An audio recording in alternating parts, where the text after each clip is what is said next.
Andrea's about to do something which could save her life. Measles. It can make you blind or deaf, give you pneumonia, swell your brain and ultimately kill you. Yet preventing it really isn't very hard. Are you worried about the prospects of measles?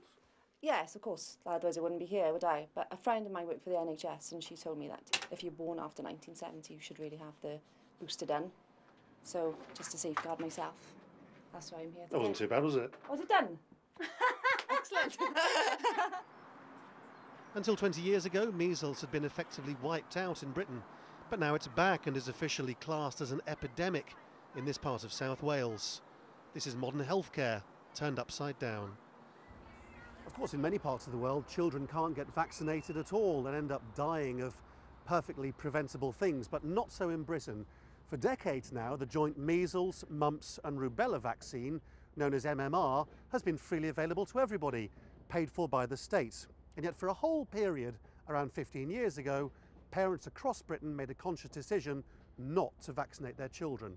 And what that's led to now is children of that age getting measles. 15 years ago, the offices of the South Wales Evening Post were buzzing with controversy.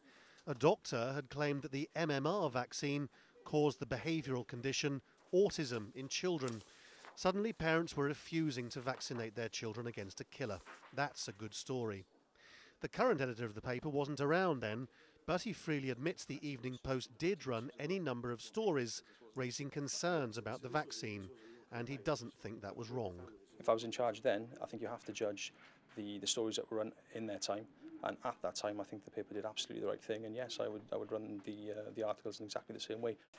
But 15 years later, doctors are still furious that an atmosphere was created which led to them being portrayed as the bad guys. And I recall being accused of willfully giving autism to somebody's child if I persisted with this line. Now that who accused you of one of the parents that I saw at the time. Of course, the link between MMR and autism was entirely false. Not that it stopped the whole British media running scare stories about a vaccine that was in fact a huge medical advance. Now it's a different scare that measles might be spreading throughout Britain. Lawrence Lee, Al Jazeera, Swansea.